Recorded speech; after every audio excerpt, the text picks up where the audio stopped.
Alright everybody, here's my next project. 1974 International Cub. It's been sitting here a long time, probably 10 years or more. Been sitting in this spot. And it's not froze up, the engine's not locked up. We're going to try to pull it out of this grave here. It's got a woods mower on the bottom, I believe. It's got a belly mower. And we're going to try to pull it out. Alright, here we get a better look at it. It's up out of the ground. It was sunk down pretty deep into the ground. It's rough around. International Cub, 1974. Seat shot. Not sure about anything on it, but hey, there it is. Okay, it's the next morning. I want to give you a look at our next project.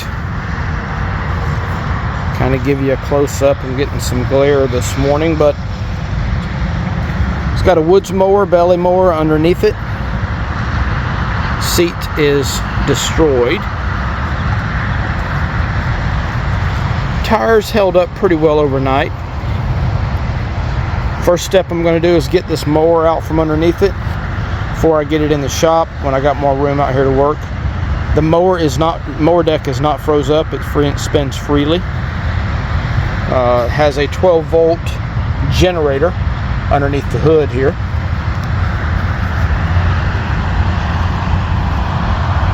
A lot of cosmetic work is what I see so far. Carburetor outside doesn't look horrible other than some rust, but because of this lift arm I can't even check the oil. Here's the oil dipstick. Fuel line looks a little sketchy there. We'll have to check it out. And it has a 12-volt battery in it. We're missing the key. So to get started, I'm going to pull out a few bolts. We'll drop that deck, take the belt off, and we'll get into it. If you hadn't already, please like and subscribe to the channel, and me and my buddy there would appreciate it. Hopefully this comes across. I've got a glare, shadows, but it looks like to drop this deck, you've got one support bracket that lifts it, which is connected by these bolts. Looks like I could take that one bolt out right there, and then front would drop. I've got an idler that's got my tension on my belt. I could loosen that nut and raise it up, get the tension, pull the belt, and then I've got some bolts here on each side that takes this tube off. I've never had one off, so we'll see if that's what it does. And then the tractor backs over. You have to pull the tractor this way backwards to get it over the deck. So yeah, I'm going to get the impact. I'm going to pull those bolts out, and I'll show you after I get them out. Alright, just like I said, I pulled the bolt out right here, which was the support lift arm. Being that this tractor is inoperable, got my shadow in the shot. Being that this tractor is inoperable, I wasn't able to lower it down. So I took the bolt out, supported it, and then lifted it on down. And the guard was already off of it, the woods mower guard.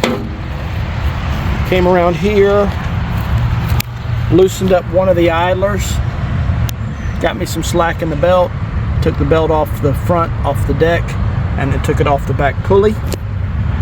Put a jack under the bar in the back, supported it, took the two on each side, bolts out that hold this on. Now I'm going to get my Farmall Cub hooked back here to the back and see if I can back this over the deck. So again, this tractor being inoperable, it's hard to remove it, but we're gonna hook to it and try to drag it out. So I'll put you in a stand and we'll get after it.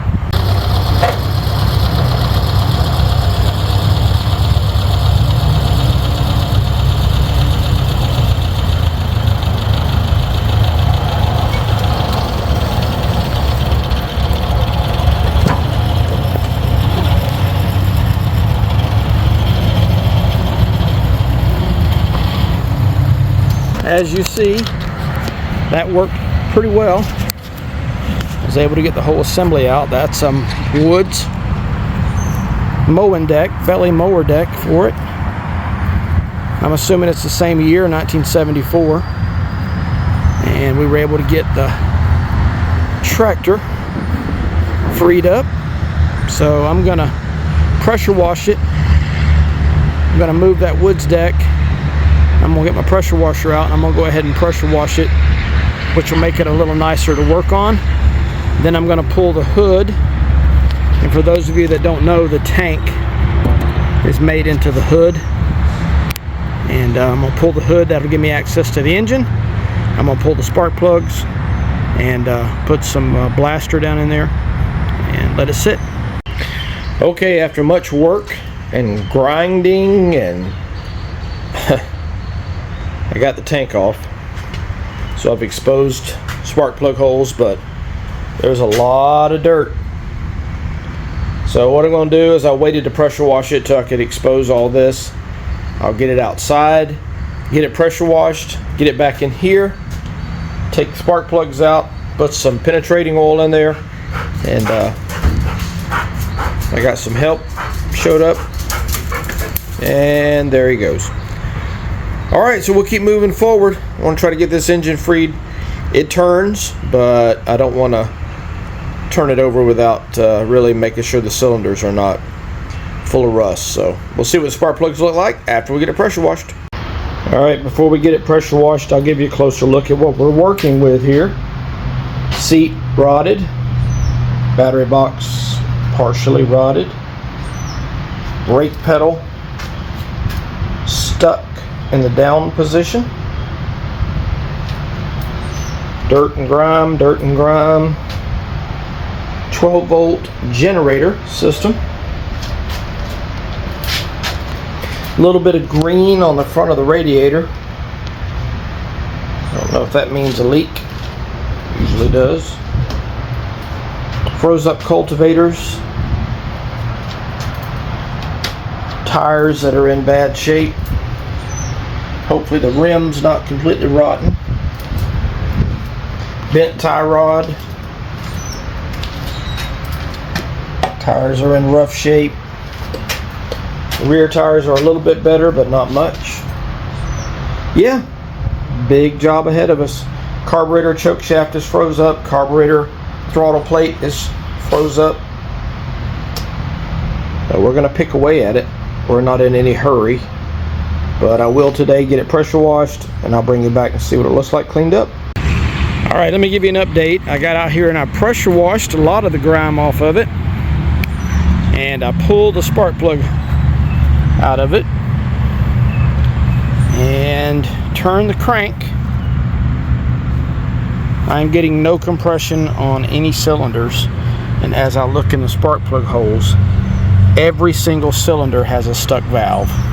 So I'm going to have to drain any antifreeze that's in it, or water. Hopefully it's antifreeze. Drain it out.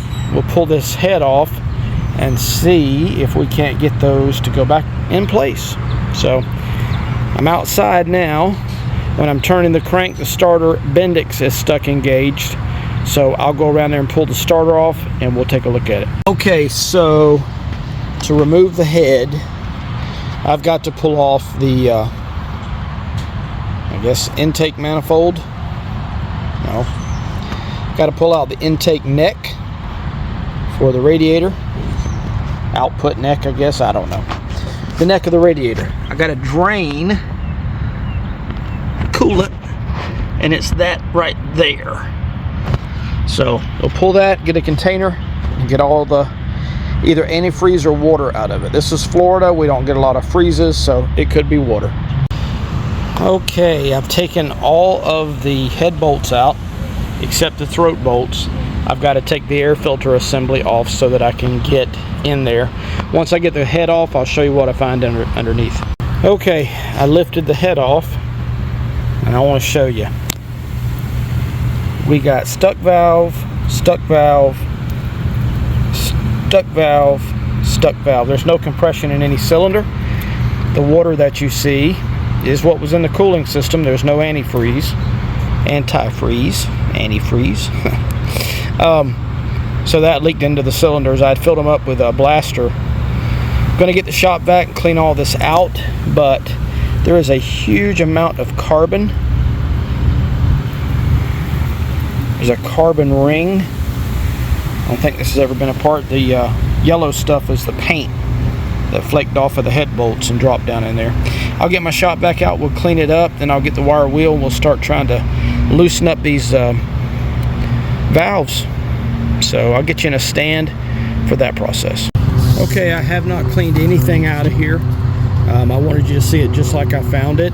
I'm going to clean up what debris is in here. I'm going to take a wire wheel and kind of clean everything up, vacuum it out, and then we'll start trying to free up.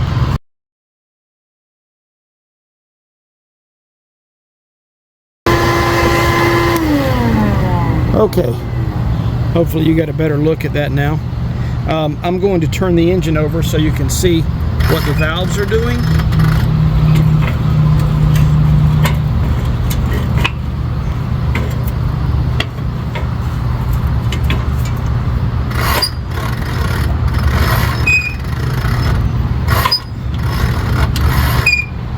Alright, so when the intake is up, when the intake comes up, I know that the exhaust should be down.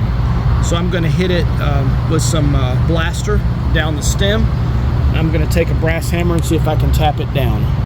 Okay, so I'm going to see which ones are stuck. You can hear the starter Bendix engaging as I'm turning it. I've got to take it apart. Alright, so on number 4, the intake is fully open. So in my estimation, that means the exhaust should be closed. So I closed it. Let's turn it over again. Hopefully you can see that. Let me let you focus more on that cylinder. So right there, I just knocked down the exhaust. The intake is open, so you know the exhaust should be closed. Okay, intake is open again. I'll hit it with some more blaster.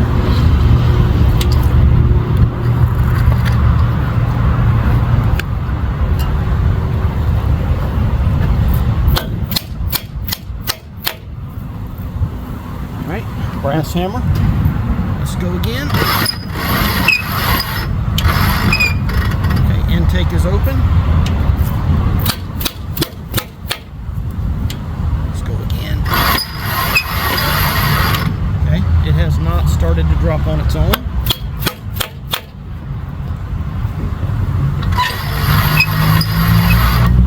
Intake's open.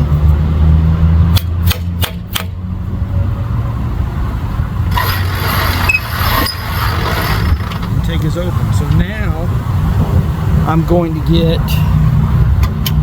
some more blaster. I believe that may be the intake. Yeah, this is the intake. That's the exhaust, I believe. Okay, don't matter, one or the other. So I'm going to get a pair of pliers and see if I can twist it without damaging it. So let me get a pair of pliers. Okay, I spun it a little bit. It's trying to go down on its own. Let's hit it again. Trying not to damage the face of the valve.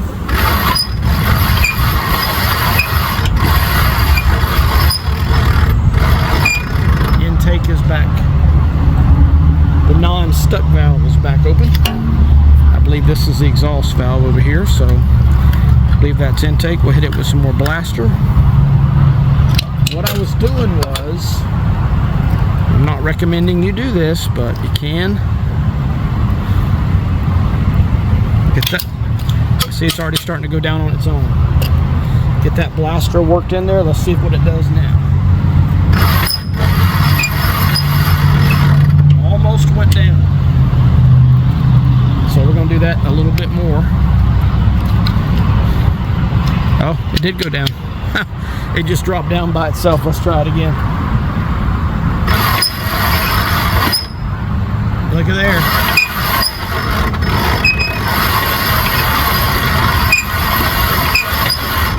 Alright, I'm going to hit it with some more blaster and work it. Yeah, I believe this is intake. Load it up with some blaster.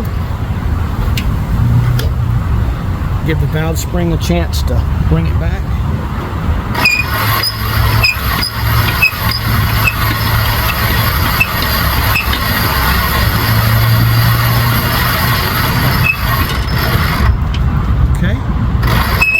Now what I'm going to do is bring it up to top dead center.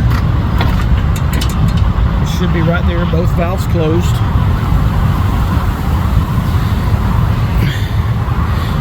It appears that they are seating and gripping. So I'm going to continue to do that, get all of them to move, let them soak, and I'll bring you back. Okay, I worked all the valves. I'm going to need to get a head gasket. This one is deteriorating. We're not going to put any water in it, but I'm going to put the head gasket on. I'm going to temporarily put the head back on. We've still got some cleanup to do. I did a little bit of cleaning, but not much, because I want to make sure the rings are good and I don't have to do a full tear down. So let's put some blaster in each cylinder. See if it leaks down.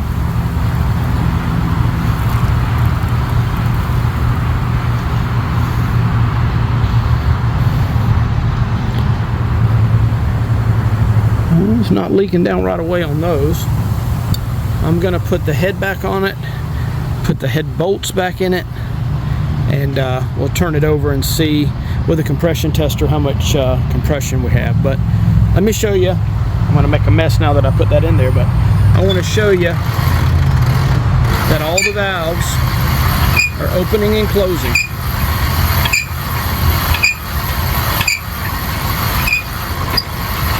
So that freed up the valves. There was at least one stuck in every cylinder, and it tended to be the intake.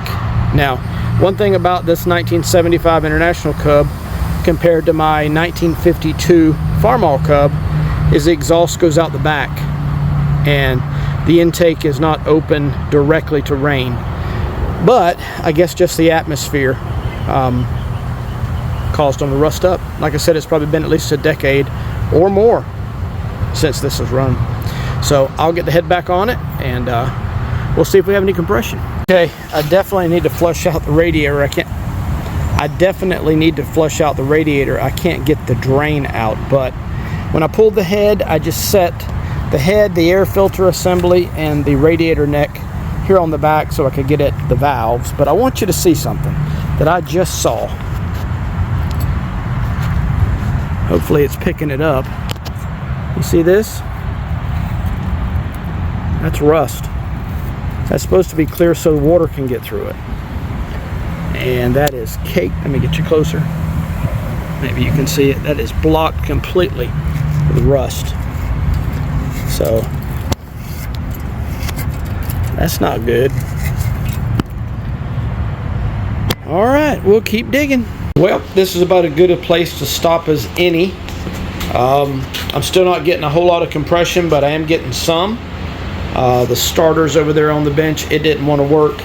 I want to spin the engine up and see if I can break those with the starter, see if I can break those rings loose. So right now I got them soaking in penetrating oil, and I'm going to get a new head gasket and see if we can get the compression up on it. But as far as that goes, we got the valves fixed, and this will end this part of the video. So thanks for watching. Come back and to be continued as we work on this 1974 International Cub. And we got a lot more to do. So thanks for watching, everybody. If you hadn't already, please like and subscribe. I appreciate each one of you. Till next time, goodbye.